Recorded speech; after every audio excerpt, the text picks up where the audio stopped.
સંત કવિ અખાને જો સમજવા હોય તો મારી દૃષ્ટિએ પહેલા એનું બેકગ્રાઉન્ડ એટલે પૃષ્ઠભૂમિ સમજવી જોઈએ. પ્રત્યેક વ્યક્તિ જ્યારે એ બીજા 2, 5, 10 માણસોને વિચારોથી પ્રભાવિત કરતી થાય ત્યારે એમ સમજવું કે એના વિચારોની અંદર કંઈક તથ્ય હશે. એ વ્યક્તિ જ્યારે 1000, 2000, 5000 વ્યક્તિઓને વૈચારિક પ્રભાવ આપે તો એમાં કંઈક વિશેષતા હશે વધારે, એમ સમજવું. પણ વિચારો જે છે કાલ સાપેક્ષ હોય છે, કાલ નિરપેક્ષ ભાગ્યે જ હોય છે. કાલ નિરપેક્ષ જે હોય છે એ માત્ર વ્યવહારિક વસ્તુ હોય છે. 2000 વર્ષ પહેલા જે વ્યવહારિક હતું આજે પણ કદાચ એ વ્યવહારિક હોય. અખાને જો સમજવો હોય તો એના સમયની અંદર હિન્દુઓની જે ધાર્મિક દશા હતી, હિન્દુઓમાં જે ધર્મનું સ્વરૂપ હતું એ સમજવું જોઈએ. મારી દૃષ્ટિએ હિન્દુ પરંપરાને 3 ધારાઓ મળી છે અને 3 ધારાઓમાં હિન્દુ પ્રજા સતત વયા કરે છે. પહેલી ધારા કર્મકાંડની છે. બહુ મોટા યજ્ઞો કરો, હોમ હવન કરો, જાત જાતના બધા વિધિ વિધાનો કરો, એક આ ધારા છે. બીજી ધારા મારી સમજણ પ્રમાણે બહુ પાછળથી શરૂ થઈ, જેને ભક્તિ માર્ગનું નામ આપવામાં આવ્યું અને આગળ જતા એ આખો માર્ગ વેવલો બની ગયો.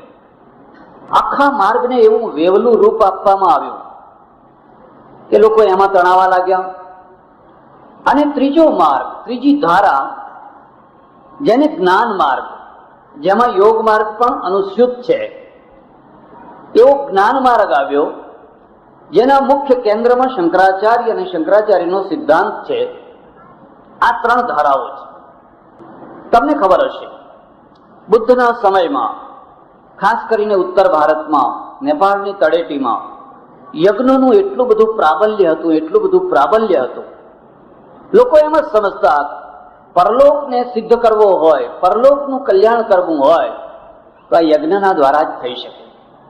એક બીજી વાત યાદ રાખજો, દુનિયાના તમામે તમામ ધર્મો લગભગ બધા પરલોકવાદી છે.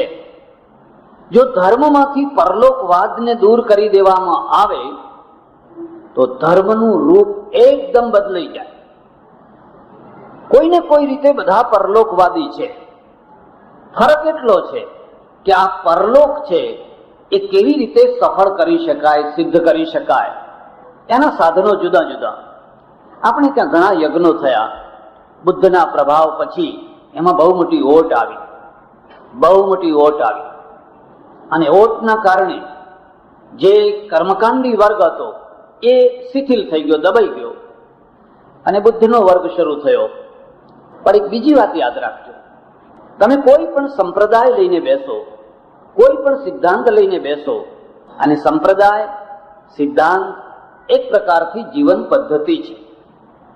પ્રજાના સમૂહને જીવન જીવવા માટેની આપેલી એક સામૂહિક પદ્ધતિ છે. જે પદ્ધતિ 5, 25, 50,000 માણસો આચરી શકે, એને આચરવામાં રસ આવે, એને આચરવાથી લાભ થાય એવી પદ્ધતિ છે. એવી પ્રત્યેક પદ્ધતિને સમય આવતા ઘડપણ આવતું હોય છે. ઘડપણ વિનાનું કોઈ નથી હોતું. પ્રત્યેક વસ્તુને વૃદ્ધાવસ્થા આવતી હોય છે. આજે જે તાજું છે એ કાલે વાસી થવાનું જ છે. કાલે જે વાસી થશે એ કર્માવાનું જ છે. જે કર્માશે એ સડવાનું જ છે અને જે સડશે એ સમાપ્ત થવાનું જ છે.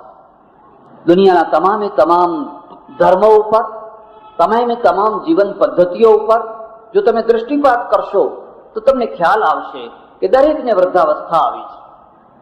બૌદ્ધ ધર્મને પણ વૃદ્ધાવસ્થા આવી, એમાં પણ ઘડપણ આવ્યું, એમાં પણ કર્માવાપણું આવ્યું, એમાં પણ સળવાપણું આવ્યું. અને આ બધાનું એક મૂળ કારણ હોય છે કે જ્યારે પણ ધર્મ છે, ધર્મ સ્થાનો છે, ધર્માચાર્યો છે, એને અર્થ પ્રધાન બનાવી દો, એને લક્ષ્મી પ્રધાન બનાવી દો, તમે એને સળવાપણાથી કોઈ દિવસ મુક્ત નહીં રાખી શકો. પૈસો એક એવી વસ્તુ છે જેના વિના કશું થઈ ન શકે. પણ જો એને વાપરતા ન આવડે, એનો વહીવટ ન આવડે, તો એ તમને પોતાને જ ખાઈ જાય. અમારી સાધુ સંસ્થા જો ખવાઈ ગયું હોય, સડાઈ ગયું હોય, તો પૈસો વાપરતા ન આવડવાના કારણે સડી ગઈ છે. બૌદ્ધોનું પણ એ જ થયું. વિશાળ મઠો, સોના ચાંદીના ઢગલા, ઐશ્વર્ય, ગાદીઓ, આ બધું થયું અને એને સડો લાગ્યો. એ સડા પછી આ દેશમાં એક બહુ મોટી અવ્યવસ્થા ઊભી થઈ. ક્રમે ક્રમે ક્રમે ફરીથી પાછો શંકરાચાર્યનો વાદ આવ્યો. સામે એક વસ્તુ મૂકવાની હતી, પુનરુત્થાન થયું અને એ પુનરુત્થાનની બહુ ઝડપથી પ્રતિક્રિયા થઈ. શંકરાચાર્ય પછી 100 વર્ષમાં જ એમના વિરોધીઓ પેદા થયા. રામાનુજ, મધ્વ, નિંબાર્ક, વલ્લભ વગેરે વગેરે વગેરે બધા ઘણા. એમના પછી તરત જ વિરોધીઓ પેદા થયા. એનું એક કારણ હતું કે આ જીવન પદ્ધતિ, આ વિચાર પદ્ધતિને બહુ મોટો વર્ગ પચાવવા, સ્વીકારવા તૈયાર નહોતો. અને તૈયાર નહોતો એટલે સૌના વૈચારિક સંઘર્ષો ચાલ્યા. પણ આ બધાના વચ્ચે જે એક નવી વાત થઈ ભારતમાં, એ થઈ ભગવાન સાથેની માણસની ભક્તિને અત્યંત ખર્ચાળ બનાવવામાં આવી. ખાસ કરીને જે નવો ભક્તિ માર્ગ નીકળ્યો, નવો શબ્દ એટલા અર્થમાં હું વાપરું છું. પ્રાચીન કાળના વૈદિક ઋષિને તમે જુઓ, એ અને ઈશ્વર બહુ સરળ છે. દર્ભાસન ઉપર બેસે છે, સવારની સંધ્યા, સાંજની સંધ્યા, બસ વાત પૂરી થઈ ગઈ. કોઈ રાજભોગ નથી, કોઈ બાળ ભોગ નથી, કોઈ 56 ભોગ નથી, કોઈ બહુ મોટા સમૈયા નથી. ઈશ્વર બહુ સાદો છે અને સાદો ઈશ્વર છે એટલે એની ઉપાસના પણ સાદી છે. પછી જે ઈશ્વર આવ્યો ને, એ રાજાધિરાજ થઈને આવ્યો, ચક્રવર્તી રાજાધિરાજ થઈને આવ્યો. અને એના સાથે એટલી બધી વાતો જોડવામાં આવી, એટલી બધી વાતો જોડવામાં આવી કે ભગવાનને સવારથી સાંજ સુધી કેટલી વાર ભોગ ધરાવવા પડે, એમને ઊંઘાડવા પડે, એમને જગાડવા પડે, એમને રજઈ જોઈએ, એમને પંખો જોઈએ, એમને બધું જોઈએ. જે માણસોને જોઈએ એ બધું એમને જોઈએ. મંદિરો સોનાના ઢગલાવાળા મંદિરો થયા, ચાંદીના ઢગલાવાળા મંદિરો થયા, 56 ગજની ધજાઓ થઈ. ખોટું ન લગાડશો, પણ મારો અનુભવ છે, હિન્દુ પ્રજાના પતનના મૂળ કારણની અંદર મંદિરોનું સોનું છે. ગાંધીજી માટે હું એક ખાસ વાત તમને કહું છું. ગાંધીજીએ આખી જિંદગી ઈશ્વરની ઉપાસના કરી, આખી જિંદગી, અને દ્રઢતાથી કરી, નિશ્ચયથી કરી. પણ ઈશ્વર માટે કદી એક પૈસો ખર્ચ્યો નહીં. ખર્ચ્યો હોય તો મને બતાવજો. ઈશ્વર માટે કદી એક પૈસો ખર્ચ્યો નહીં. કોઈ દિવસ અગરબત્તી નહીં લાવવાની, કોઈ દિવસ દીવો નહીં કરવાનો, બીજું કશું નહીં કરવાનું. બસ બેસવાનું, પ્રાર્થના કરવાની. અને એ પ્રાર્થનામાં કેટલી મોટી શક્તિ, કેટલી ગજબની શક્તિ. ગાંધીજીનો ઈશ્વર છે બિલકુલ ખર્ચા વિનાનો ઈશ્વર છે. ગાંધીજીએ લાખો રૂપિયા ખર્ચ્યા, ઈશ્વરના માણસો માટે ખર્ચ્યા. ઈશ્વરના માણસો માટે, હરિજનો માટે, દુખિયા માટે, ફલાણા માટે, ફલાણા માટે. જેને માનવતા કહેવાય, જેને હ્યુમેનિટી કહેવાય, આ બંનેનું અંતર સમજવું. અને એમાંથી એક ભક્તિમાં જે વેવલાપણું શરૂ થયું, એનું રિએક્શન તમે અખામાં જોઈ શકો છો. અખાએ જે ચાપખા માર્યા છે, એ આ વેવલાપણા ઉપર ચાપખા માર્યા છે. દરેકે પોતપોતાના વાડા બાંધ્યા અને વાડાની અંદર ઘેટા પૂર્યા. માણસોને જો માણસ બનાવવાનું કામ થયું હોત ને, તો આખાને ચાપખા ના મારવા પડ્યા હોત, તો કબીરને ચાપખા ના મારવા પડ્યા હોત, તો આ દેશમાં પેરેલલ જે આખો એક સંત પરંપરા ચાલી, એની કોઈ જરૂર ના થઈ હોત. પહેલા હું મારી પ્રતિભાના દ્વારા, મારી શક્તિના દ્વારા નાનો મોટો વાડો બનાવું, પછી અંદર માણસોને પૂરવું, અને પૂરાયેલા માણસો છે એ ઘેટાના ભાઈ બને, એથી વધારે એમનું કઈ બીજું તત્વ ના થાય, એની કાળજી રાખ. અને એ કાળજીનું પરિણામ એ આવ્યું, પ્રજામાં એક ધાર્મિક જડતા. તમે અખાના પદોમાં ડગલે ને પગલે આ જડતા ઉપર ચાપખા તમે જોઈ શકશો. પહેલા જરા એની પૂર્વ ભૂમિકા કહીશ. આખો સોની છે, ગુજરાતનો સોની છે. અને સોનીઓ મોટા ભાગે ભક્તિ માર્ગી. પ્રજા બધી ભક્તિ માર્ગી છે. ભક્તિ માર્ગમાં પણ એક નિશ્ચિત પ્રકારનો ભક્તિ માર્ગ એ પરંપરામાં એ ઉતરી આવેલા છે. આખાને પત્ની છે, પત્ની મરી ગઈ, બીજી વાર પરણ્યા, બેન મરી ગઈ. આખાને એક મનમાં ભાવના થઈ, મારે કોઈ બહેન હોવી જોઈએ. કેટલી ઊંચી વાત છે. કદી તમને એવી ઈચ્છા થાય છે કે મારે કોઈ બહેન હોવી જોઈએ, મારે એક ભાઈ હોવો જોઈએ? અને આ જ્યાં મનમાં ભાવના જાગે ને, એટલે સ્ત્રીની અંદર, પુરુષની અંદર એક રિફાઇન તત્વ શરૂ થાય છે. એ સ્ત્રીની અંદર બહેનપણું જોવા લાગે છે. આ મારી બહેન થાય એવી છે, આ મારો ભાઈ થાય એવો જોઈએ.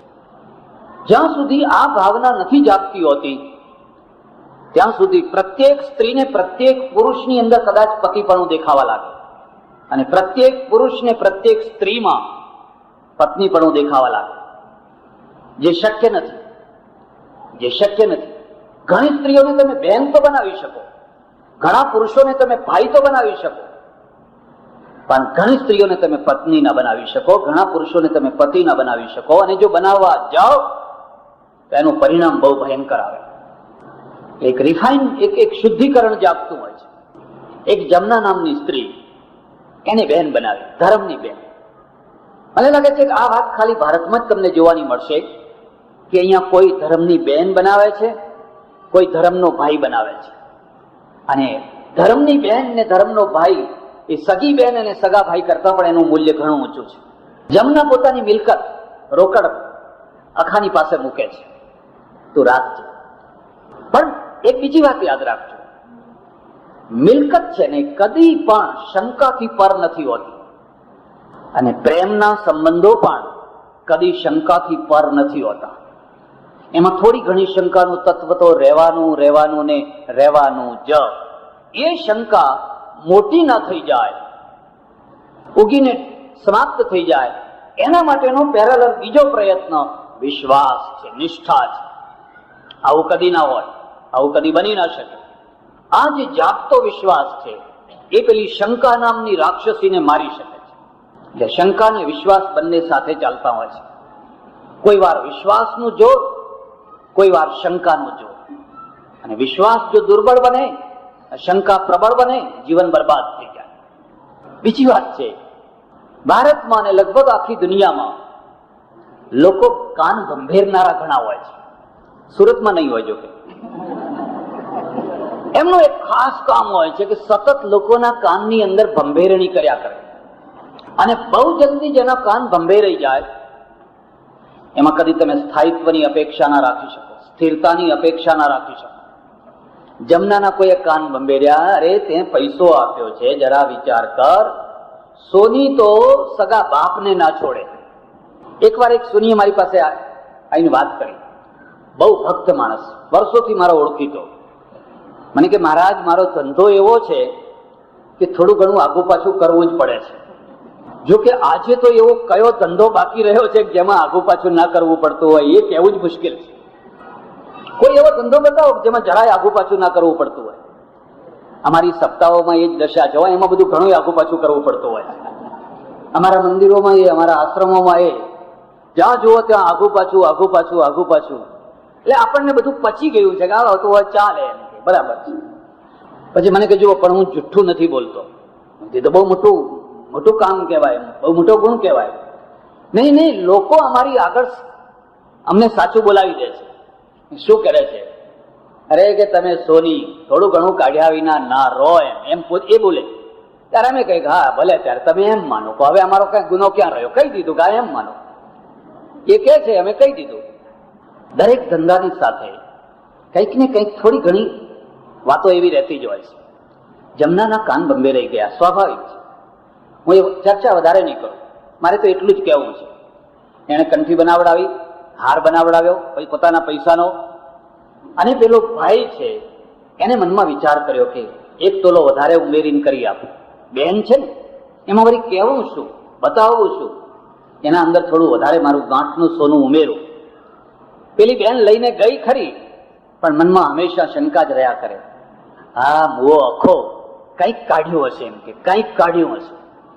અને પછી બીજા સોની પાસે જોખાવા ગઈ. એણે કહ્યું બેન, આ તો એક તોલો વધારે છે, ઉપરથી એક તોલો વધારે છે. અને એને પોતાના મનની અંદર થોડું દુઃખ થયું, કરે મારે આ પણ આ હવે કોઈને ખબર ન પડવી જોઈએ.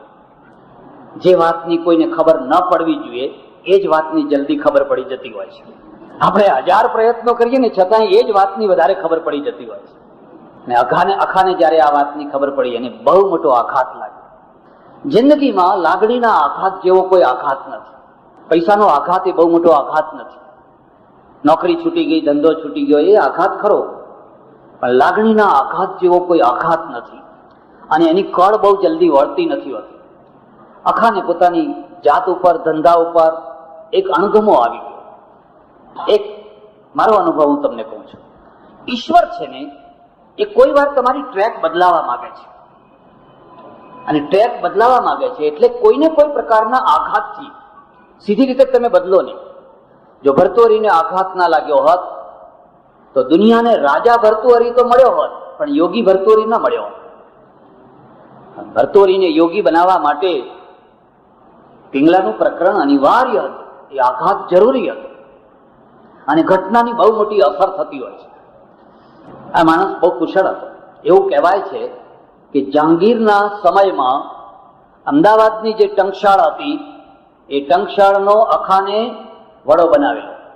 ત્યાં જે સોનામોહરો વગેરે છાપવામાં આવતી એ આખું એના નિયંત્રણ નીચે. આટલો મોટો ટ્રેઝરર ઓફિસર કહેવાય, પણ એનું મન ભાંગી ગયેલું. એમાં પણ ત્યાં પણ થોડી ખટપટો થઈ, અને એક દિવસ એને જિંદગી પ્રત્યે એટલો મોટો અણગમો આવ્યો કે બધા પોતાના હથિયારો તો અહીં કૂવામાં નાખી દીધા, બધા કૂવામાં ફેંકી દીધા. મારે આ નથી કરવું. એક બીજી વાત છે, તમારા મૂળની અંદર એક તમે પડ્યા હોવ છો, અને પછી તમારા મા બાપના દ્વારા તમારા ઉપર એક બીજું વ્યક્તિત્વ થોપાયું હોય છે. તમારા ઉપર એક બીજું મોરું ઉપર મૂકી દેવામાં આવ્યું હોય છે. જે મોરાને જોઈને મા બાપ વગેરે સમાજ તો રાજી થતો હોય છે, પણ તમને પોતાને તમારું મોરું ગમતું નથી હોતું.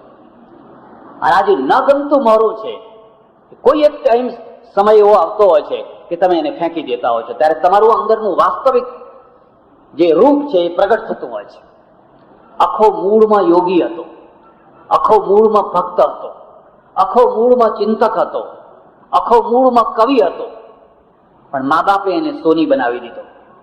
અને સોનીનું મોરું પહેરીને વર્ષો સુધી એને હથોડો લઈને tip tip tip tip tip tip tip કર્યું. મા બાપની શી ઈચ્છા હોય? મારો છોકરો બહુ કમાય, બંગલો બાંધે, ગાડી હોય, ફલાણું હોય, એ જ ઈચ્છા હોય. મારી પાસે ઘણા લોકો આવે અને આવીને મને કહે, મહારાજ તમે તો ગંગ નાયા, એમ કે. તો હું એમને કહું, આવો ને તમને નવડાવીએ.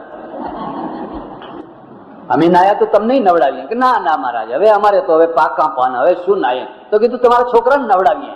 ના હોય, એને વાત ના કરતા હો. જોજો, એનો અર્થ એ છે કે પારકી જણીના કોઈ હોય એ બાવા થાય તો લોકોને ગમે, એમાં 71 પેઢી તરી જાય, પણ એમના ઘરમાં જો એવું થવાનું હોય કોઈને ના ગમે. ગમે કે ના ગમે, અખાના ઉપર જે મોરું હતું, જે ધંધાનું મોરું હતું, જે વ્યવહારિક મોરું હતું, પરિસ્થિતિ એને ફેંકાવી દીધું, અને એમાંથી શુદ્ધ અક્ષય, શુદ્ધ અખો પેદા થયો. એક બીજી વાત, અમારે ત્યાં જે સાધુ થવાની પ્રક્રિયા છે, અથવા ઉપાસના કરવાની પ્રક્રિયા છે, અથવા સાધના કરવાની પ્રક્રિયા છે, એમાં બે મુખ્ય ભેદો છે. એક તો એક માણસ એવો હોય છે કે આવે એને મંત્ર આપો, બેસાડો એટલે થઈ જાય. સાધુ બનાવો, માળા આપો, અટર માળા ગટર માળા કરવા લાગે, આખી જિંદગી કાઢી નાખે. એક માણસ એવો હોય કે હંમેશા એના મસ્તિષ્કની અંદર જાણવાની વૃત્તિ હોય, સમજવાની વૃત્તિ હોય. અને જે માણસની અંદર જાણવા અને સમજવાની વૃત્તિ હોય એ માણસ જ્યાં સુધી એના મસ્તિષ્કને તૃપ્તિ ન મળે ત્યાં સુધી એ સ્થિર ન થઈ શકે. બુદ્ધે કેટલા ગુરુ કરેલા, ખાલી દત્તાત્રેય કરેલા એટલું જ નહીં, બુદ્ધે કેટલા આશ્રમોમાં બુદ્ધ રહેલા, અને કેટલી જગ્યાએ છોડી છોડીને ચાલ્યા ગયેલા. એવી રીતે અખા ભગત છે, એમની જે યુવાવસ્થા, ગૃહત્યાગ અથવા જે આ ઉપાસનાનો માર્ગ, એમણે ઘણી જગ્યાએ ફર્યા, ઘણી જગ્યાએ. એક તો પહેલો એમને પરંપરાનો જે માર્ગ હતો એ પહેલા પરંપરાનો માર્ગ મળ્યો. એમના સાહિત્યમાં તમે જોયો છો, ગુરુ કીધા મેં ગોકુળનાથ, અને કેવી ગજબની વાત લખે છે, ઘરડા બળદને ઘાલી નાખ. આ સાહિત્યકારોને પૂછો, તમને આવું વાક્ય ના જડે. કેમ ઘરડા બળદને ગાલી નાથ. નાથ નાખવાનો એક સમય હોય છે. જયારે બળદ 2 વર્ષનો 2.5 વર્ષનો થયો હોય અને એને નવો નવો પરોઠવાનો હોય ત્યારે તમે એને નાથ નાખો, પછી તમે એને ગાડે જોડો વગેરે બરાબર છે. પણ હવે આ 15 વર્ષનો વૃદ્ધ થયો, પાછો 45 વર્ષનો 50 વર્ષનો વૃદ્ધ માણસ થયો છે. ઘરડા બળદને ગાલી નાથ. અને પછી એવું બધું લખે છે કે મારે અહીં બોલવામાં મને જરા ત્રાસ થાય. અને એ અનુભવો કર્યા એમણે. ગોકુળમાં રહ્યા, વર્ષો સુધી રહ્યા, ભાગવત સાંભળ્યું, ભાગવત ઉપર પદો રચ્યા, એ પદો લોકોને સંભળાવ્યા, લોકો ખુશ થઈ જાય એના પદો સાંભળીને. પણ મન ના માન્યું. કેમ મન ના માન્યું? મને સ્વીકાર ન કર્યો. અને એને તરત જ લખી લીધું, પોતાનો અણગમો બતાવી દીધો. એક મૂર્ખને એવી ટેવ, એક માણસને નહીં હો, એક માણસને લખ્યું હોત તો સારું હતું, પણ સ્પષ્ટ લખી દીધું, એક મૂર્ખને એવી ટેવ, પથ્થર એટલા પૂજે દેવ, નદી દેખી કરે સ્નાન, તુલસીનું જઈ તોડે પાન, જપમાળાના નાકા ખર્યા અને તોય ના આવ્યું બ્રહ્મ જ્ઞાન. આ આખાના ચાબખા છે.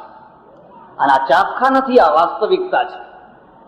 અમારે ત્યાં 2 પ્રકારના ચિંતકો થાય છે. એક જ થાય છે, જે હોય ચાલવા દો ને, આપણે એમાં પડીને શું કરવું છે? આપણે આત્માનું કલ્યાણ કરી લો ને.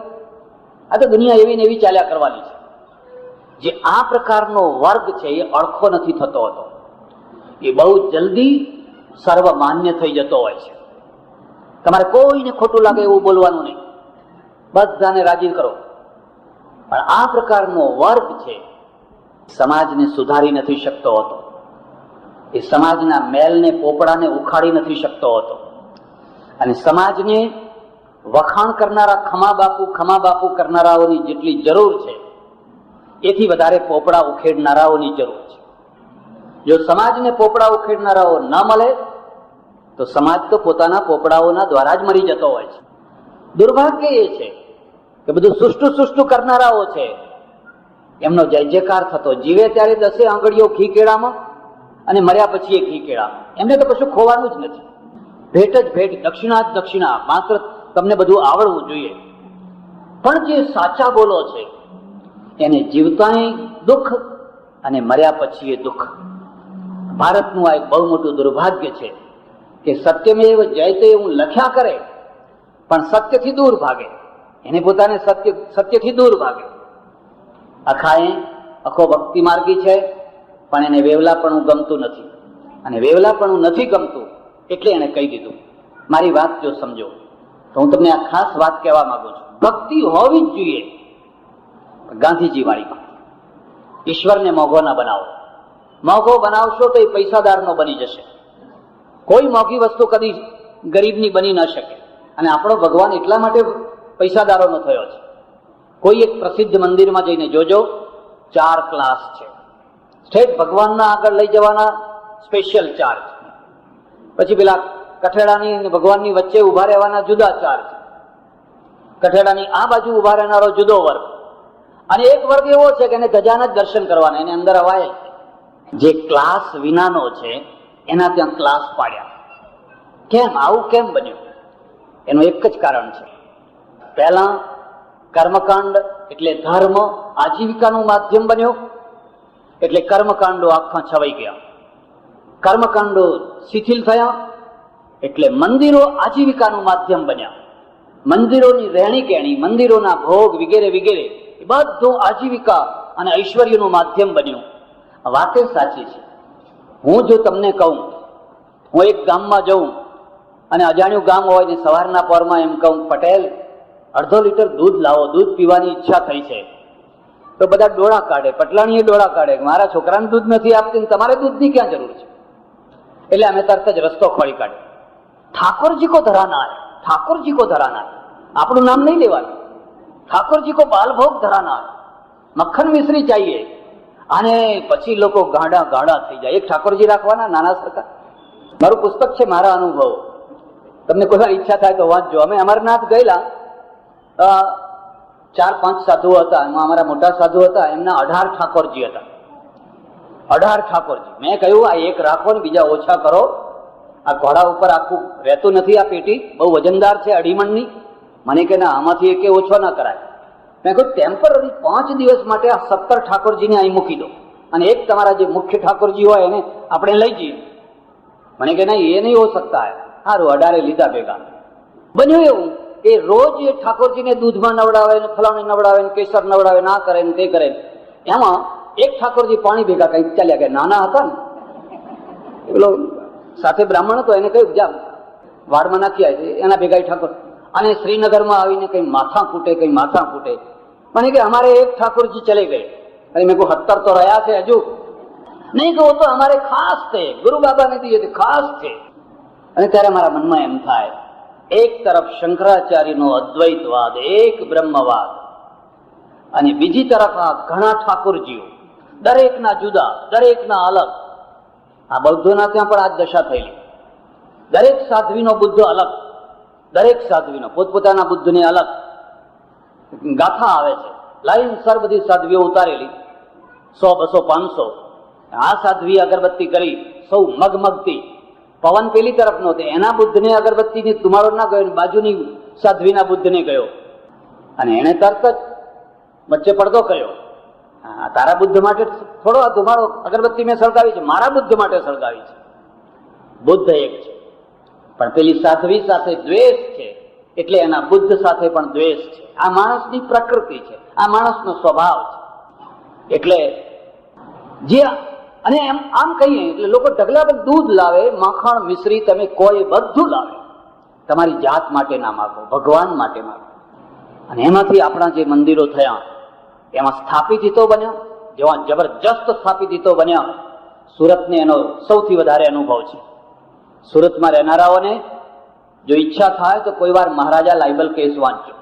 આ સુરતમાં જ ઘટેલી ઘટના, મહારાજા લાયબલ કેસ, જેની આવૃત્તિ, ઇંગ્લિશ આવૃત્તિ લંડનમાં 65 આવૃત્તિઓ થયેલી. છપાઈને વેચી જાય, છપાઈને વેચી જાય, છપાઈને વેચી જાય. 28 દિવસ સુધી આ સુરતની અંદર સ્પેશિયલ કોર્ટ બેસેલી.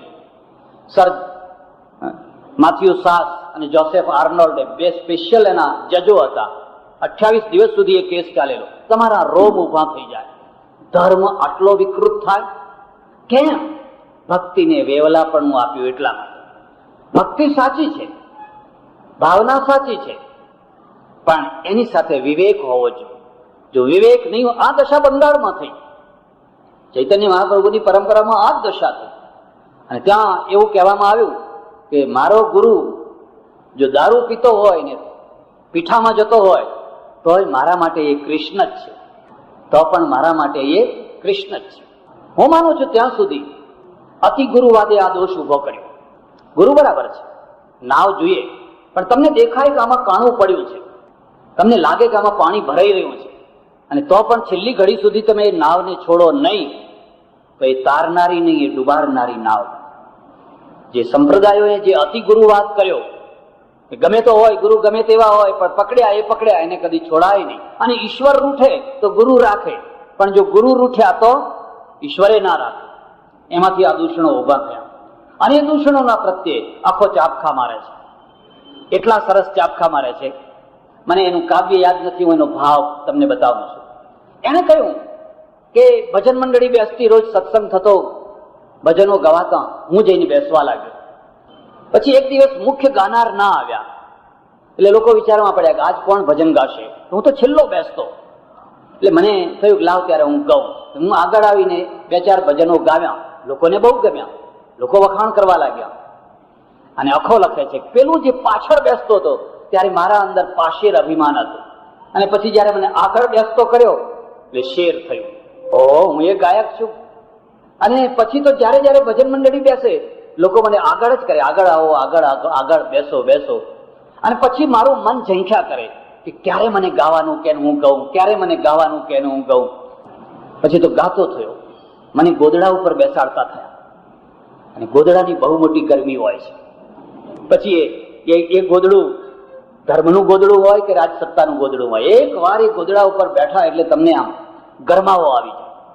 આખો કહે છે જયારે મને ગોદડા ઉપર બેસાડ્યો તો પેલું શેર અભિમાન હતું ને એ 10 શેર થઈ ગયું. અને હવે એક વાર ગોદડા ઉપર બેઠાડા પછી ફરી જો નીચે બેસવાનું આવે તો કેવું લાગે? તમે રોજ આગળ બેસતા હોય ને એકવાર તમારે પાછળ બેસવું પડે ને તમારા સામે કોઈ ધ્યાન પણ ના આપે. પૈસાદારમાંથી ગરીબ થવું એટલું આઘાતજનક નથી જેટલું માન ભોગી થયા પછી માનની ઉપેક્ષાની કક્ષાએ પહોંચી જવું બહુ આઘાતજનક છે. પછી તો બધા લોકોએ કહ્યું કે ના હો, ગુરુ કરવા જેવા છે. ખરેખર આ તો ગુરુ કરવા જેવા છે. મેં કાન ફૂંકવા માંડ્યા, લોકોને ચેલા બનાવવા માંડ્યા અને એને લખ્યું તોલામાંથી મણમાં ગયું. પેલું જે અહમભાવ તોલું એટલે દસ્સેર હતું એ તોલામાંથી મણમાં ગયું. પછી તો મણ પૂરો થયો. આખો એક એવો માણસ છે જે સતત ચિંતન કરે છે, માર્ગ ઉપર ચાલે છે, અને જે સત્ય છે કટુ સત્ય હોય તો પણ એ લોકો આગળ કહી દે છે. અમારે ત્યાં બે પ્રકારના સાધકો હોય છે, એક બેસી જનારા, એક ચાલનારા.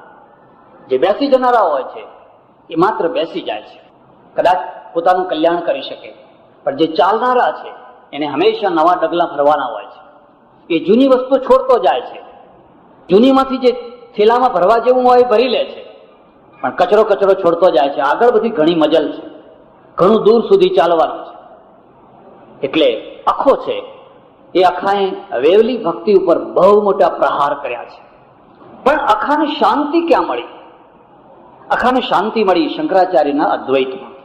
પણ હું તમને એક બીજી વાત કહી દઉં. હમણાં ભાઈ શ્રી ઉષ્ણશે અને ભૂપેન્દ્રભાઈએ જે ચર્ચા કરી, દરેક કવિને, સાહિત્યકારને, લેખકને એના સમયનું ચિંતન મળતું હોય છે. એના સમયનું યાદ રાખજો. આજથી 200 વર્ષ પહેલા જે મકાન બાંધનારા સારામાં સારા કારીગરો હતા, એ સારામાં સારું મકાન બાંધે તો પણ એ વિલાયતી નળિયા અને હવેલી જ બાંધે. આમ પેલું પતરા કે નળિયા એવું જ બાંધે. આરસીસી ની કલ્પના જ નથી. એ વખતે આરસીસી નું મકાન નતા બાંધતા, માટે મૂર્ખા હતા એવું ના કહી શકાય. એના સમયનું એ સ્થાપત્ય હતું. એમ વૈચારિક ભૂમિકા પણ દરેકને સમયની હોય છે. જ્યારે બુદ્ધનો પ્રભાવ ચાલતો હોય એટલે કવિઓ બધા બુદ્ધથી પ્રભાવિત થાય. જ્યારે ગાંધીવાદનો પ્રભાવ ચાલતો હોય, આ દેશના લેખકો, કવિઓ બધાના ઉપર ગાંધીવાદની અસર થાય, વિનોબાની અસર થાય. જ્યારે ભગતસિંહની વાત ચાલતી હોય તો ભગતસિંહની અસર થાય. દરેકને સમયનું ચિંતન હોય છે.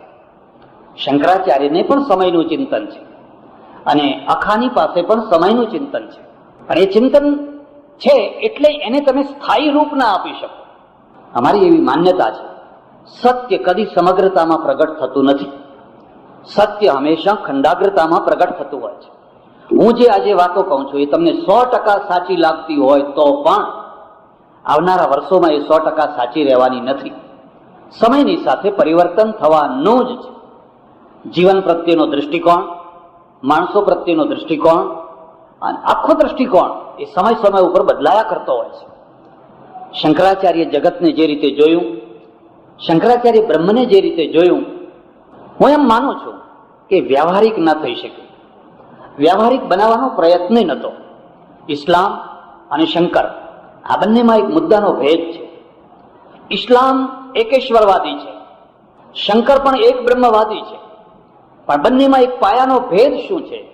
ઇસ્લામનો એકેશ્વરવાદી મૂળથી માંડીને શાખા સુધી એક સરખો છે. અભણમાં અભણ મુસલમાન માટે પણ છે અને ભણેલા મૌલાના માટે પણ છે. શંકરાચાર્યનો એક બ્રહ્મવાદ માત્ર ભૂમિકા વાળા થોડા માણસો માટે છે. એટલે શર્ત સાથે છે, સાધન ચતુષ્ટય સંપન્ન હોય, ફલાણું ફલાણું હોય, અથવા તો બ્રહ્મ જિજ્ઞાસા, અને એવો 1000માં લાખમાં કોઈ એક માણસ હોય એના માટે છે. આ બંનેનો ફરક જોજો. એટલે પેલામાંથી જે સમાજ તૈયાર થયો એકેશ્વરવાદી, એવો સમાજ અહીં ના થઈ શકે.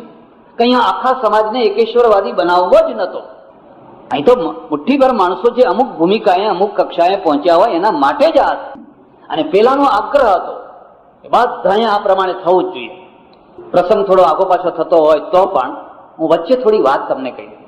મહમ્મદ પેગમ્બર લગભગ અભણ માણસ છે, અને અભણ માણસ હોવા છતાં પણ એની કોઠાસૂ જેટલી ગજબની છે, એટલી ગજબની છે. તેણે 4 મહાપાપો લખ્યા, યાદ રાખવા જેવા છે. 4 મહાપાપો. અને 4 મહાપાપોના દ્વારા એણે ઇસ્લામને એવો બાંધી દીધો વગર પોપે, જેમ ક્રિશ્ચિયનોને પોપ છે એવો કોઈ પોપ ના હોવા છતાં આખી દુનિયામાં એ બંધાયેલો એક પહેલું મહાપાપ લખ્યું, જે 2 અલ્લાહ માને એ મહાપાપી છે. જે બે અલ્લાહ માને એ મહાપાપી છે. આપણે તો એવું ના કહ્યું, આપણે તો કહ્યું કે આ એ ભગવાનને, આ એ ભગવાનને, આ એ ભગવાનને, આ એ ભગવાન, નવા થાય એ ભગવાન, અને નવા નવા હોય તો એ બધા ભગવાન. જેને જે મારે ભગવાન થવું હોય તો હું થઈ શકું. તમારે સુરતમાં તો એક ભગવાનનું એટલું 5 કરોડનું મંદિર થઈ રહ્યું, અમારા ઓળખીતા હતા, 5 કરોડનું મંદિર. પેલા એ કહ્યું જે બે અલ્લાહને માને એ મહાપાપી છે, પેલું બંધન. બીજું બંધન, અલ્લાહની બરાબરી જે સન્માન કોઈ બીજાને આપે એ મહાપાપી. એટલે નમસ્કાર જે દંડવત છે એ અલ્લાહને જ કરવાના, સિજદો. આપણે શું કર્યું? ભગવાનને એકવાર માથું નમાવો ના નમાવો, ગુરુ આગળ 11 વાર લાંબા થાવ, ગુરુ આગળ 11 વાર લાંબા થાવ. એટલે પેલા કરતા ગુરુની મહિમા વધી ગઈ, તમે વેચાઈ ગયા. ત્રીજું મહાપાપ લખ્યું, કુરાન સિવાય બીજા ગ્રંથોને ધર્મ ગ્રંથ તરીકે માને એ મહાપાપી. અને આપણે શાસ્ત્રોનો પાર જ નહીં, જ્યાં જુઓ તો ઢગલા બંધ, જેને જેમ ફાવે એમ અર્થ કરો. અને ચોથું મહાપાપ લખ્યું, મોહમ્મદ પછી કોઈ બીજાને પેગંબર માને એ મહાપાપી. આ 4 મહાપાપ. એનું લક્ષ્ય સમાજ હતો અને સમાજને સ્પ્રેડ આખી દુનિયામાં ફેલાવવા માંગતો હતો. શંકરાચાર્યનું લક્ષ્ય વ્યક્તિ છે. થોડાક જાગૃત થયેલા, થોડાક આગળ વધેલા, ઊંચી ભૂમિકાએ પહોંચેલા એ વ્યક્તિ છે. બાકીની પ્રજા કોઈ માતાને માને, કોઈ દેવને માને, કોઈ ભૂતને માને, કોઈ ફલાણાને માને, કોઈ ફલાણાને માને, કોઈ વિરોધ નથી. બલકે માનવું જ જોઈએ. તમે આ વાતને સમજો. આપણા ત્યાં પીડા આ થઈ છે, એકેશ્વરવાદને સામાન્ય પ્રજા સુધી પહોંચાડવાનો પ્રયત્ન નથી કર્યો, બલકે અટકાવ્યો છે. તમારે તો આ જ કરવાનું, તમારાથી આ ના થાય. અમારે બ્રહ્મસૂત્રની અંદર એક અપશુદ્રાધિકરણ આવે છે, અને અપશુદ્રાધિકરણ બહુ મોટું વિવાદાસ્પદ અધિકરણ છે. એમાં પ્રશ્ન થયો છે કે આ બ્રહ્મ વિદ્યામાં શુદ્રોને અધિકાર છે કે નથી, અને નથી એમ બતાવ્યું છે. એને અધિકાર નથી, એની ચર્ચા મારે નથી કરવી, બહુ કટુ ચર્ચા છે. એને અધિકાર નથી. અને એથી વધારે કહું તો આપણે કારીગર વર્ગને શુદ્રોમાં મૂકી દીધા છે. જે એન્જિનિયર છે, જે શિલ્પકાર છે, જે મંદિરો બનાવે છે, જે મૂર્તિઓ બનાવે છે, જે લાકડાનું કામ કરે છે, જે લોખંડનું કામ કરે છે, જે ધાતુઓનું કામ કરે છે, એ બધા શુદ્રોમાં છે. પણ એ સમયની અંદર ઇસ્લામની અસર, સુફીઓની અસર બહુ ઝડપથી ઉત્તર ભારતમાં થઈ. એમાંથી કબીર થયા, નાનક થયા, દાદુ થયા, આ બધા નિર્ગુણવાદી, નિરાકારવાદી. અને નિરાકારવાદીની સાથે શંકરાચાર્યના અદ્વૈતનું રૂપ જે ભાષામાં, વિચારસાગર વગેરે ભાષાઓમાં જે અનુસ્યુત થયેલું, અનુવાદિત થયેલું, એ લોકો સુધી પહોંચ્યું.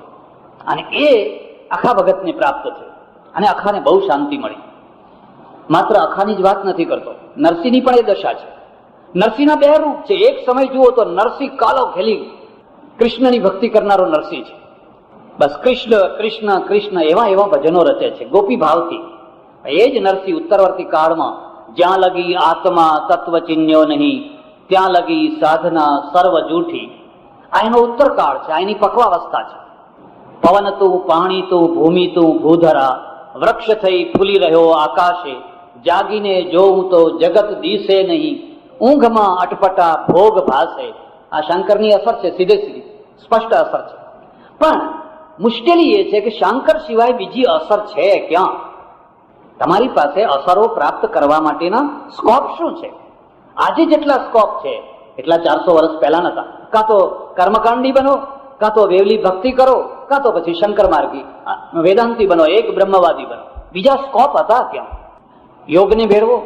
આજે દુનિયાની આગળ ઘણા સ્કોપો ઉભા થયા. અને એટલે મેં મારો એક શ્લોક રચ્યો છે, એવું તમને સંભળાવી દઉં. બ્રહ્મ સત્યમ જગત સત્યમ, જગત મિથ્યા નહીં, જગત લોક સેવા હિત્યેશા પરમાર્થતા. લોક સેવા ક્યાં હતી પહેલા? લોક સેવા એ પ્રધાન છે. આજે સ્કોપ બદલાઈ ગયો, દૃષ્ટિ બદલાઈ ગઈ. વિવેકાનંદ અમેરિકાથી આવ્યા અને એમણે કહ્યું, સંન્યાસીઓ હાથમાં ટેથેસ્કોપ લો, ઇન્જેક્શન આપો, દવાઓ આપો, કોઈના ગળફા ઉચકો. પલાઠી વાળીને ખાલી ભોંયરામાં બેસી રહેવાથી કશું કલ્યાણ નહીં થાય. રોગીઓની દવા કરો, વિધવાઓની ચિંતા કરો, અનાથ બાળકોની ચિંતા કરો. ક્રિશ્ચિયાનિટી જોરથી ફેલાઈ રહી છે માત્ર સેવાના દ્વારા. ઇસ્લામ જોરથી ફેલાયો માત્ર તલવારના દ્વારા. જો તમારી પાસે તલવાર નહીં હોય, જો તમારી પાસે સેવા નહીં હોય અને માત્ર પલાઠી વાળીને જ બેસી રહેશો, તો જગત છે એને સિદ્ધાંતના દ્વારા નહીં પણ તમારા આચરણના દ્વારા તમે મિથ્યા બનાવી દેશો. તમારા આચરણના દ્વારા તમારું જગત મિથ્યા થઈ જશે, કોડીનું થઈ જશે. એટલે અખા ભગત ઉપર જે ચિંતનની અસર થઈ, શંકર વેદાંતની થઈ, એમાં કોઈ શંકા નહીં. એના જે પૂર્વ સંસ્કાર ભક્તિના છે અને એ બિલકુલ નિર્મૂળ ન કરી શકાય, પણ એના જે ઉત્તરવર્તી સંસ્કાર છે એ વેદાંતના છે. અને એ બે સંસ્કારો મળી અને એમાંથી એક નવો અખો પેદા થયો. અને નવો અખો પેદા થયો એ અર્થમાં કે એક તરફ એ એક બ્રહ્મવાદી છે, બીજી તરફ એને ટાયલા નથી ગમતા, એને વેવલાપણું નથી ગમતું, એને બગાડ નથી ગમતો. એટલે એ સમાજ અને ધર્મની સુધારણા માટે પણ પ્રયત્ન કરે છે. અને ત્રીજી તરફ તમે જુઓ તો વ્યક્તિ તરીકે પોતે શુદ્ધ માણસ છે, એક નિર્મળ માણસ છે. સજ્જનો, આજે શ્રીજી ચરણ ભૂપેન્દ્રભાઈ ચેરિટેબલ ટ્રસ્ટના દ્વારા આ જે પ્રવચનમાળાનું આયોજન કરવામાં આવ્યું અને મને અહીં બોલાવવામાં આવ્યો, મને આ પાડવામાં એક જ રસ હતો. અને રસ એ હતો કે આ ગુજરાતને ઘણા અખાઓની જરૂર છે. તમારે ત્યાં બીજા બધા ઘણા થયા છે, ચાલુ ઘરેડોમાં ચાલનારા, પણ ઘરેડોની બહાર રહીને, ઘરેડોને તોડીને એક માનવતાનો પ્રચાર, એકેશ્વરવાદનો પ્રચાર, હિન્દુ પ્રજાને ગૂંચવણોમાંથી, ઝંઝટોમાંથી છોડાવનારો લગભગ નથી થતા. લોકો આજે પણ ગૂંચવાડામાં જ છે. કયા ભગવાનને ભજવા, કયો મંત્ર ભજવો, કેવી રીતે ભજવો. 6 મહિને ભગવાન બદલાવાય છે ને 6 મહિને મંત્ર બદલાવાય છે અને કંઠીઓ બદલાવાય છે. અને અમે એવા છીએ કે પહેરો કે ના પહેરો, અમે જબરજસ્તી કંઠી પહેરાવી દઈએ છીએ. ગરડા બળદને ખાલી નાથ, તોય અખા ના આવ્યું બ્રહ્મ જ્ઞાન. એ બધું પડતું મૂકીને મારી વાત જો તમારા ગળે ઉતરે તો અત્યારે હિન્દુ પ્રજા માટે એક અનિવાર્ય આંદોલન છે, સંપ્રદાય મુક્તિ. ધર્મ મુક્તિ નહીં, વાળા મુક્તિ. વાળામાંથી છૂટો, સિંહ બનો, આ ઘેટા ના બનો. તમને પૂરી દીધા છે, તમે બહાર નીકળો, વાળ તોડો અને માનવ બનો. અને જુઓ, એની મજા જુઓ, વ્યાપકતા જુઓ, વિસ્તૃતતા જુઓ. આપણો મૂળ સનાતન ધર્મ, એક બ્રહ્મ, એક પરમેશ્વર અને એક સરળ સીધી સાદી ઉપાસના. બહુ સરળતા, એક પૈસાનો ખર્ચો નહીં. ધર્મ ખર્ચો કરાવતો નથી. કરવો હોય તો માનવતા માટે ખર્ચો કરો, સમાજને આગળ લાવવા માટે ખર્ચો કરો. આ આખી પદ્ધતિની પ્રક્રિયામાં અખા ભગતનું બહુ મોટું યોગદાન છે અને એ યોગદાનને બિરદાવવું જ જોઈએ. મારે ભૂપેન્દ્રભાઈને હજાર ધન્યવાદ આપવા જોઈએ કે એમણે અખા ભગતનું બહુ ઊંડાણથી અધ્યયન કર્યું, તલસ્પર્શી અધ્યયન કર્યું. અને એ આખા ગ્રંથોને ભાષાની દૃષ્ટિએ, સાહિત્યની દૃષ્ટિએ, કાવ્યની દૃષ્ટિએ મઠારીને, સુધારીને લોકો આગળ મૂક્યા. પણ છેલ્લી વાત તમને કહી દઉં કે આ બધું 400 વર્ષ ઉપરનું છે, આમાંનું ઘણું ગ્રાહ્ય છે, પણ એમાં આજે વિજ્ઞાનના ઉમેરાની જરૂર છે. આજે તમે 21મી સદીના આરે પહોંચ્યા છો. આત્મા વિશે, જીવ વિશે, પરમાત્મા વિશે, પરલોક વિશે 400 વર્ષ પહેલાની જે માન્યતાઓ હતી એને આજે એની એ રીતે તમે માનવા લાગો તો ચિરંજીવી નહીં થઈ શકે. તમારા ઉપર વિજ્ઞાનની અસર પડવી જ જોઈએ. અને આ વિજ્ઞાન છે એ આ માન્યતાઓને વધારે સ્પષ્ટ અને રિફાઇન કરશે. એટલે સજ્જનો, પહેલા તો હું શ્રીજી ચરણ ટ્રસ્ટને, પ્રતિભાબેનને ખૂબ ખૂબ અભિનંદન અને ધન્યવાદ આપું છું કે આ નિમિત્તે અખાને જાગતો કર્યો. તમે લોકો સુધી કંઈક એ પ્રત્યે રસ રુચિ ઊભી કરી. ભૂપેન્દ્રભાઈને ધન્યવાદ, ઉસનસભાઈને. અને મને પોતાને એટલા માટે રસ આવ્યો કે આવી કોઈ બાબત હોય તો લોકોને કંઈક પણ જગાડવા માટે 2 શબ્દો કહું. મારા ગુજરાતને, ભારત દેશને ધર્મના નામે લૂંટવામાં આવે છે. ધર્મના નામે અહીં કરોડો રૂપિયા ખંખેરવામાં આવે છે. જાત જાતના કર્મકાંડો, જાત જાતના ભગવાનના નિમિત્તો બનાવીને લોકોને ખોટી રીતે પૈસા ખેંચવામાં આવે છે. મારે જો શીતળા માતાનું મંદિર બાંધવું હોય તો કદાચ સુરતમાંથી 5-10 લાખ રૂપિયા મળી રહે, પણ શીતળાની રસી શોધનારી પ્રયોગશાળા બનાવવી હોય તો લોકો મને કહે, મહારાજ આ પંચાયતમાં તમે ક્યાં પડ્યા છો, એ તો પશ્ચિમવાળા બધું કરશે, એ બધું પશ્ચિમવાળા કરશે. તો આપણે શું કરશું? આપણે માત્ર ટોકરા ખકડાવવાનું જ કામ કરશું? આ બરાબર નથી. ધર્મ, અધ્યાત્મ અને વિજ્ઞાન, આ ત્રણેયનો મેળ, ત્રણેયનો સુભગ સમન્વય. આપણો ધર્મ, આપણું અધ્યાત્મ, આપણા મંદિરો, આપણા આશ્રમો એ પ્રકારથી ઘડાયેલા, રચાયેલા હોય કે તમને પોતાને એમાં અશ્રદ્ધા ન થાય, અને વિધર્મી આવે તો એને પણ એમ થાય કે આપણા કરતા અહીં ઘણું સારું છે, એવું થવું જોઈએ. હમણાં મારે ત્યાં એક ઓળખીતા સજ્જન આવ્યા અમેરિકાથી, અને પછી બધી એમની અંદર કડવાહટ હતી, બધી બહાર કાઢવા માંડ્યા. મને કે એક બહુ પ્રસિદ્ધ મંદિરમાં ગયો, બહાર નીકળ્યો તો બધો પ્રસાદ બહાર વેચાય, પૈસેથી વેચાય નો વાંધો નહીં, પણ એ પ્રસાદ ઉપર ઢગલાબંધ માખીઓ બેઠેલી. એટલે મેં એને કહ્યું, ભાઈ આટલી બધી માખીઓ અહીં બેઠી છે, બીજું કઈ નહીં તો એક પ્લાસ્ટિકનું કપડું તો ઢાંક, આ માખીઓના જંતુઓ તો લોકો સુધી ના પહોંચે, આ માખીઓના જંતુઓ તો લોકો સુધી ના પહોંચે. અને પ્રસાદ વેચનાર છે ને વેચનાર લાલ ઘૂમ આંખો કરીને કહે છે, कैसे नास्तिक हो, ये मक्खियां नहीं है, ये तो गए जन्म की गोपियां है. આ તો ગયા જન્મની બધી ગોપીઓ છે, ભગવાનનો પ્રસાદ એ જન્મમાં કંઈક બાકી રહી ગયેલો એ લેવા માટે આવેલી છે. મહારાજ હું તો છક થઈ ગયો. મેં કહ્યું પછી શું કર્યું? પછી મેં એમ કર્યું, આમ કરીને હાથ કર્યો તો 2-3 માખીઓ હાથમાં આવી. એટલી બધી માખીઓ હતી, 2-3 આવી, અને જોરથી એનું ડાચું પકડીને કે ઉઘાડ તારું માથું, આ ગોપીઓ નાખું તારા મોઢાની અંદર. આ ભક્તિ નથી, આ રૂઢિઓ છે. અને આ શ્રદ્ધા વધારનારી રૂઢિઓ નથી, આ આસ્થા વધારનારી વ્યવસ્થાઓ નથી. આ વ્યવસ્થાઓ તોડવી જ પડશે, આ વ્યવસ્થાઓ કાઢવી જ પડશે, તો તમારા મંદિરો સચવાશે, તો તમારા મંદિરો સાચા અને ભવ્ય થશે. જો એની જગ્યાએ તમે માનવતા લાવશો, એની જગ્યાએ ઉદારતા લાવશો, જે આ સંતોની પાસે છે, સંત વાંગ્મયમાં, સંત પરંપરામાં છે, તો ધર્મની જય બોલાવ્યા વિના જય થશે. અને નહીં તો ગમે એટલા ગળા ફાડીને જય બોલશો, જય થવાની નથી. એટલે હું આખાના ચરણમાં શ્રદ્ધાંજલિ અર્પિત કરું છું, વંદન કરું છું. અને જેની સ્મૃતિમાં, એટલે ભૂપેન્દ્રભાઈની સ્મૃતિમાં આ ટ્રસ્ટ રચાયું છે, એ ભૂપેન્દ્રભાઈને પણ અંજલિ અર્પણ કરું છું કે કોઈનું મરવું પણ અમર બનવાનું નિમિત્ત બનતું હોય છે. એક માણસ કદાચ નાની ઉંમરમાં વિદાય લે, પણ વિદાય લેનાર પાછળ એક પ્રેરણા મૂકીને જાય, અને પ્રેરણા મૂર્તિ પ્રતિભાબેન એ પ્રેરણાના નિમિત્તે આવા માનવતાના અને સમાજના વિકાસના કાર્યો કરે. હું સમજુ છું કે આ વ્યક્તિની કોઈને કોઈ એક પ્રકારની અમરતા છે.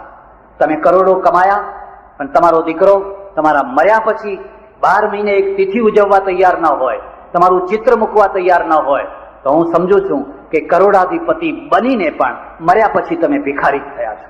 મર્યા પછી તમારા અસ્તિત્વ, વ્યક્તિત્વનું કોઈ નામ નિશાન નથી રહ્યું, કારણ કે પાછળ કોઈ એવી પ્રેરણા નથી. ત્યારે આ બધી વાતો આપણે ગ્રહણ કરવાની છે. હું પરમેશ્વરને, ભગવાનને હૃદયથી પ્રાર્થના કરું, આવો આપણે સાચી ભક્તિ મેળવીએ, સાચું જ્ઞાન મેળવીએ, સાચો ધર્મ મેળવીએ, વેવલાપણામાંથી છૂટીએ અને નાસ્તિકતામાંથી છૂટીએ, સાચી આસ્તિકતાને સ્વીકાર કરીએ, અને સાથે સાથે માનવતાવાદી જીવન જીવીએ. એ જ આપણને સૌને પ્રેરણા મળે. આભાર, ધન્યવાદ, હરિ ઓમ.